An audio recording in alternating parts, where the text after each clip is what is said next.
Hello, beautiful souls, and welcome to the Art of the Oracle.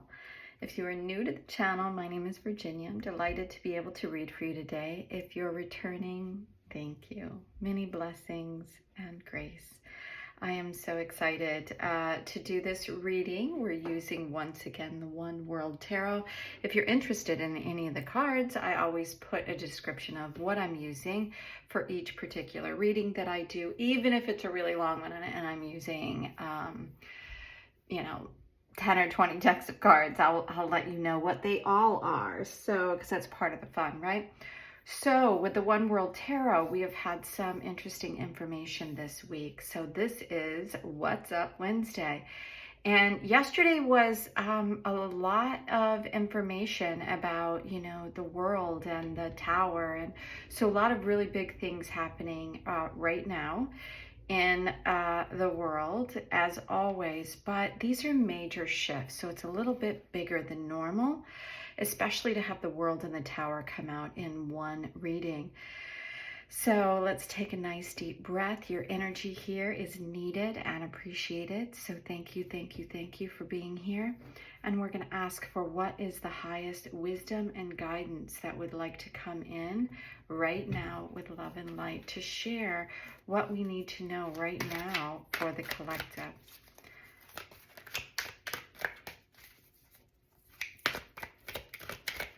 I just realized these cards are purple and white, which is exactly what I have been drawn to. And then I put this kind of purple and white or clear fun little bowl here. I've just kind of like collected a whole variety of things that I've been using, and I've just kind of combined them all into one space. And even though I did separate them by color, which is exactly what these cards are, there's this line of separation. But on the card itself is it's mirroring as above, so below. That all things are mirroring something back to us. So if the world is in chaos, there is an opportunity for us to see how we are influencing that chaos. Whether we are creating more chaos or whether we are helping that chaos to be able to just do what it needs to do and release. So let's look at what we have. I'm going to grab my glasses here to make sure, so in case there's some fine detail I can get it all. Love this image of Italy here. And typical, you have the cup with the fish coming out. And this is, to me, telling us that there's more than what it appears, right? The page is about something new coming in. And the cup to me is, and this is a very little fish. Sometimes they're really big fish, sometimes there's no fish.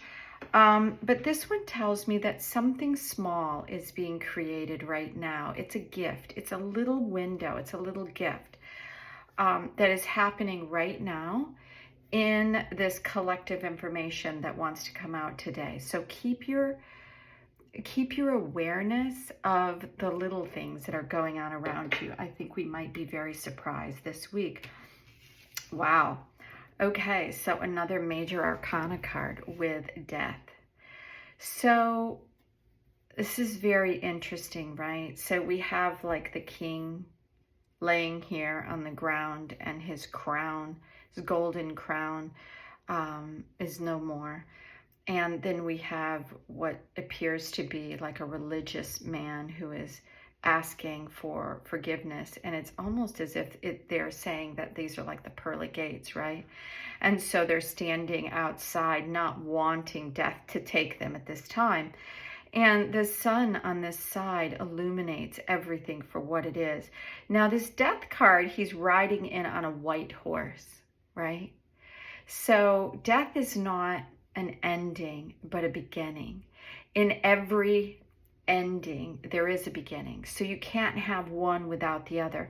And that is why we're seeing the black and the white here. There's a balance that happens. Nothing can last forever. So there is a death and rebirth situation going on right now. So be aware, something small, which is going to show us, I believe, the next step to move forward, because this is telling me like these systems of this patriarchal higher order, whether it be through kingdom and ruling, or whether it be through religion and feeling the need to control in that way, that the end is here for all of those things. And I think we've been seeing that a lot. What happens? I just said you can't make this stuff up. So what do we have? We have death and rebirth, right? This is the Fool. This is the beginning of the journey. This is, and I love that he's all cloaked in like reds here, saying that you have what you need to move forward. Ground yourself in the earth. Ground yourself in the knowing that you'll always be divinely guided and protected. It's a new day. Now, the reason why I think the Fool card always shows a man going off the cliff is because, and he's almost always carrying something very light and has a companion, right? Because you're never really able to take, if you're really starting, if you're letting everything go, it's asking you to really take the essential things with you on your next journey. Because if you learned things from this journey, the lessons are within you. That's this red energy. That's that grounding energy. The lessons are part of you. So you don't need to take physical things. He has a white rose here in the middle, symbolizing the pureness of his heart. And the dog here, the pureness of the companion. He's here in between the mountains, which I think represents higher order and wisdom, with the sun at his back. So he has the divine presence with him. And as he moves forward, as he moves with purity of heart, it looks like he doesn't realize that he's walking off the end, but that's exactly what he's doing, is he's going into different levels of awareness, and he's traveling with the pureness of the knowing that all the experiences that he has had has given him the ability to go with a pure heart, knowing that he'll be divinely guided and supported. So we have the Two of Pentacles. Let's see what the last two cards. Wow, and the Hanged Man. So I'm going to move these cards down just slightly here so we can fit them all in. The Two of Pentacles is asking us to stay in balance while all this is going on. He is riding the waves. The ships are going up and coming down. He is on one foot, leaning in one direction, stabilizing as this side shifts. There's a cross point here, and this is right here at his heart, at his high heart.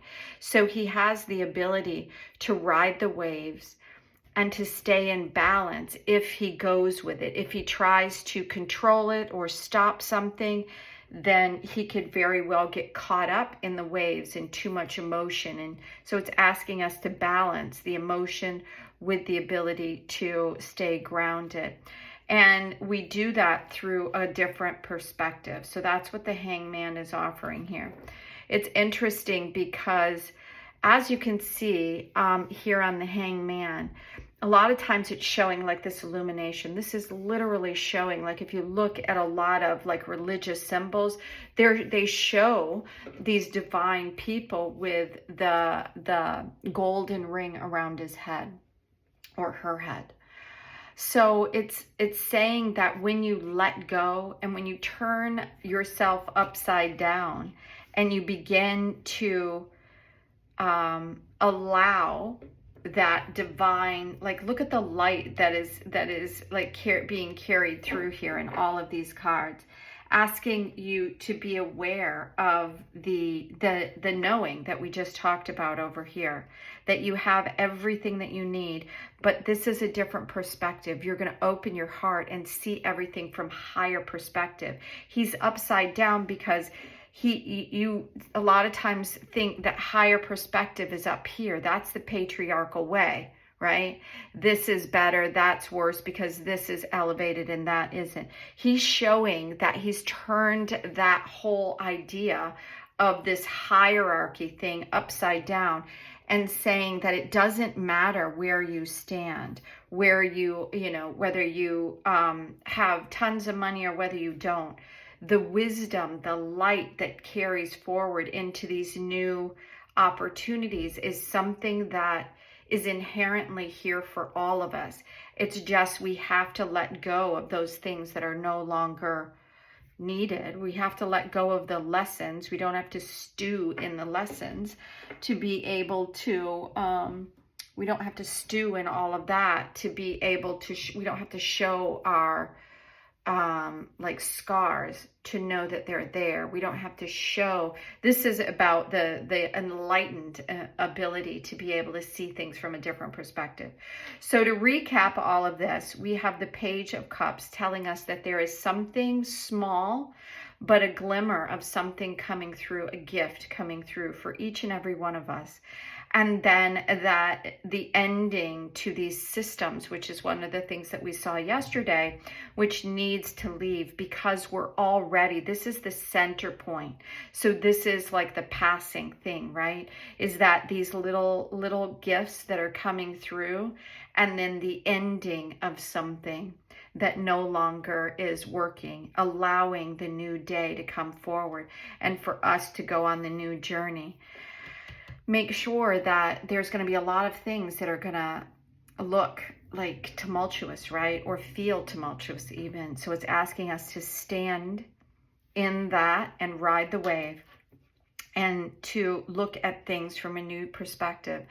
I've heard people say that as soon as you think you know something, or as soon as like you think you understand something, you cease seeing the beauty and the divinity in it. So all of these things that we think we understand what's going on, open your heart and look from a different perspective, because there are small things hidden underneath the surface of everything that's going on right now to bring us into this new moment, to arise again after the ending of what inevitably was always going to end. So stay balanced, and until tomorrow, have a magical day. Bye now.